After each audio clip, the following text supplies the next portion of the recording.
If you'll indulge me for a moment, I'd ask you all to close your eyes for a sec. I want you to picture yourself in this shabby psychiatrist's office, has this yellowing popcorn ceiling, these faded, dusty landscape paintings on the wall, and on the other side of a very big wooden desk is a small man with thick glasses, an oversized Mr. Cardigan sweater on, and he looks over at me and he says, "Peter, so why are we here today?" And I answer with a big sigh, "I'm 28 years old, and I have absolutely no idea who I am. I've just blown up my entire life. I've left my family, my friends. I've quit a 10-year drug addiction, and I feel absolutely disconnected from myself. To be honest, I think I'm broken, and I need some help." You can open your eyes back up. That moment for me was a lifetime in the making, and I will get back to how I got there. But that moment was also the impetus to today's talk and the concept that I want to share with you all about this anti-roadmap to life. Oh my gosh.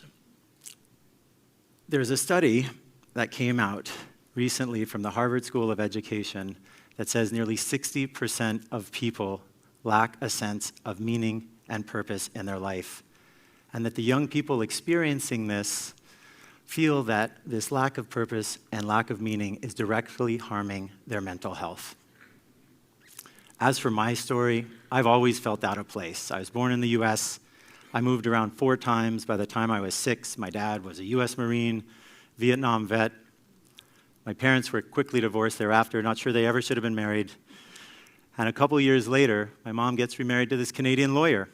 And one day they come pick me up at school and in a big white Jeep, and we move to the Great White North. And here, legit, here I am in this new country, new language, new school, with these kids from the 4 corners of the world, all trying to learn some French. Disorienting, I have to tell you, that is an understatement. But I quickly found out, sadly, that that was the least of my problems. I was living with 2 functional alcoholics who could work by day, but all chaos would come out at night. And so at 9.5 years old, I found myself trying to act as therapist for my mom, wiping up tears at the kitchen table and begging her to leave. I was like, "This is crazy. We need to get out of here." And she would say, "Peter, no, I'm doing this for you and for your sister." And what that did to me was it killed me. I was like, am I really worth all the pain and the suffering that she is going through? So I quickly put on this shell to try and protect myself. And my stepfather, well, he was 19 years her senior, 0 emotional intelligence. He held all the purse strings, and he held it over our head like a hangman's noose. So throughout my teenage years, I learned to walk on eggshells, waiting for the next bomb to drop. And around 18 or 19 years of age, my mom comes to see me and she says, "I have breast cancer. And I really want you to get adopted by your stepfather because I don't think your dad will take care of you if I don't make it." No, I really did not want to do this, but I felt I owed her one. I felt for all of her sacrifices, it was the least I could do. So I hop on this plane, I go to see my dad, I refuse for a bailiff to give him the news, and then I tell him point blank. And he's like, "I don't get it, you hate this guy." And I'm like, "Yes, I hate this guy, but I'm not doing it for him, I'm doing it for her."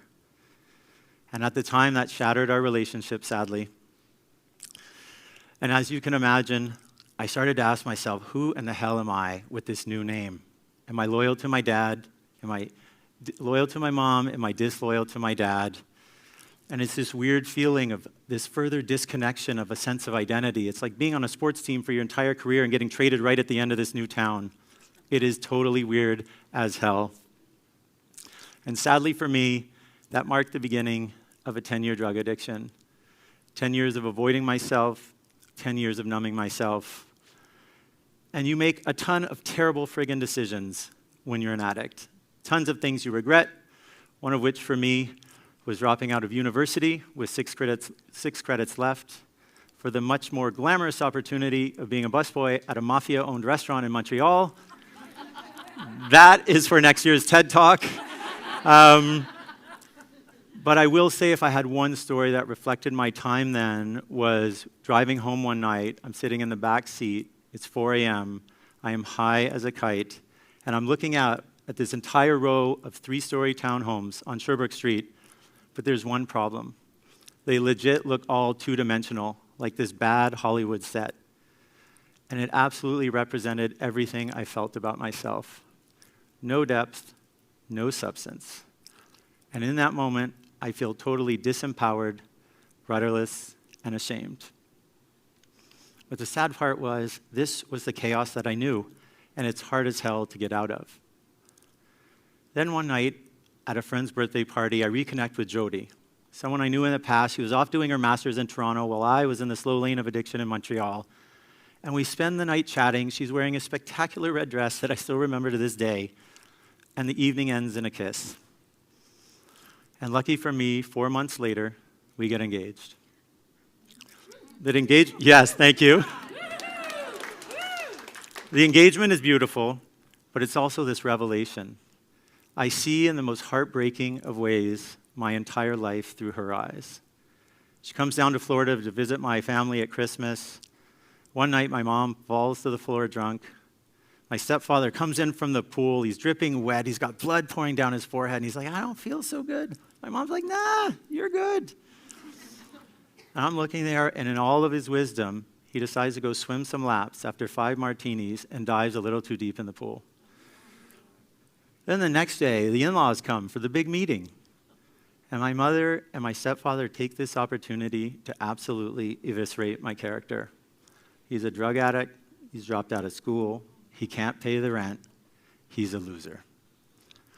My in-laws are totally mortified. So is Jody. But Jody comes to see me with the utmost compassion and says, listen, Peter, I love you, but I cannot be in a 3-way relationship with your addiction.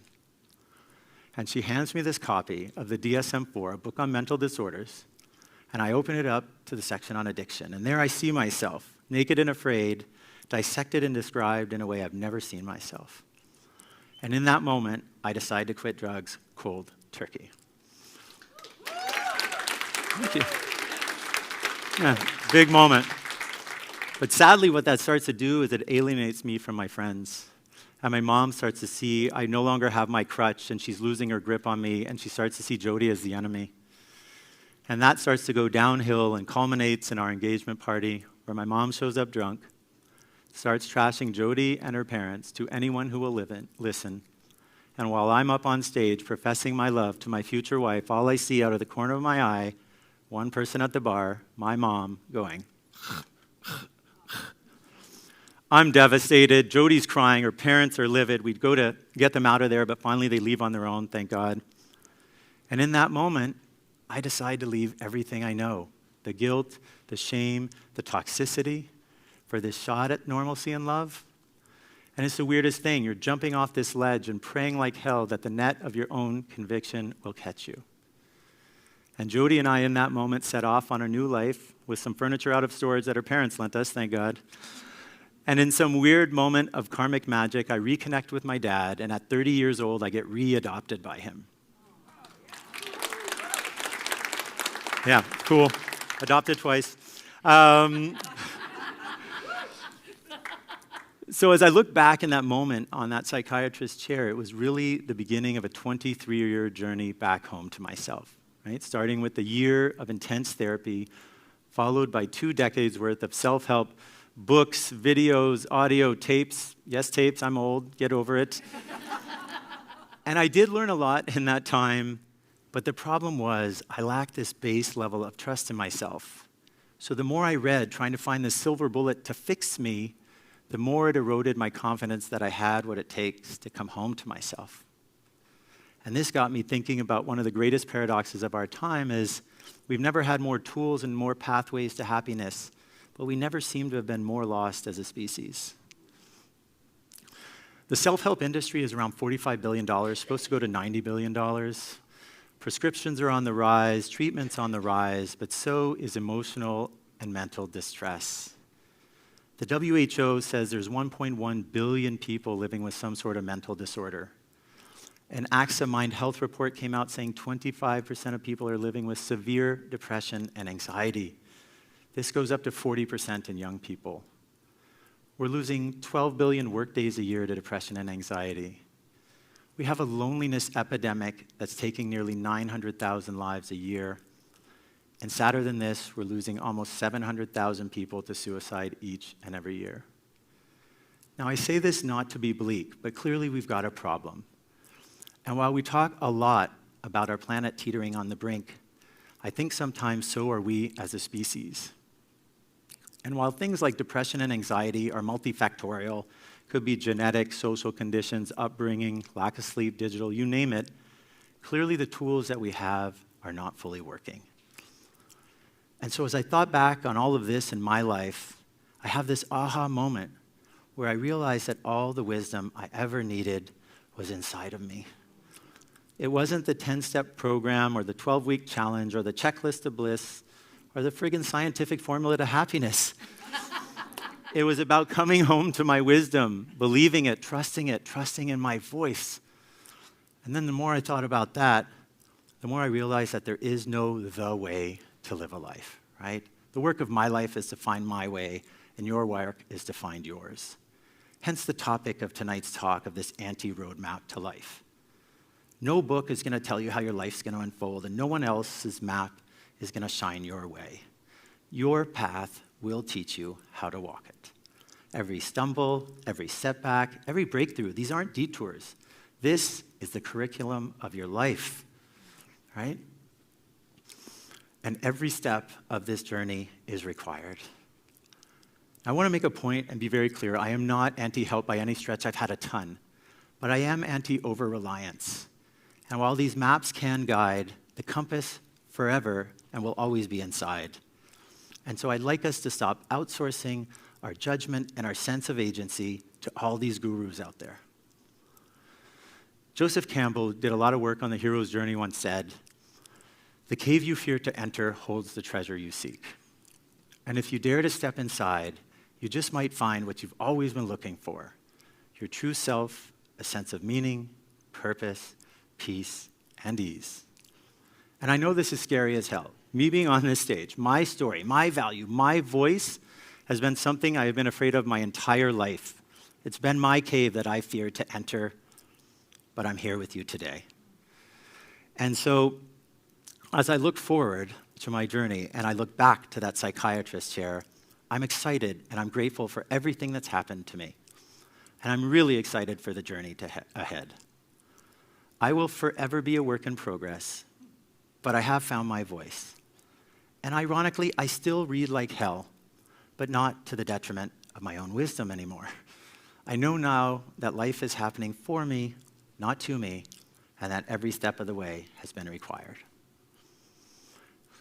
Viktor Frankl, Holocaust survivor, he wrote Man's Search for Meaning, once said that life is never made unbearable by circumstances, but by a lack of meaning and purpose.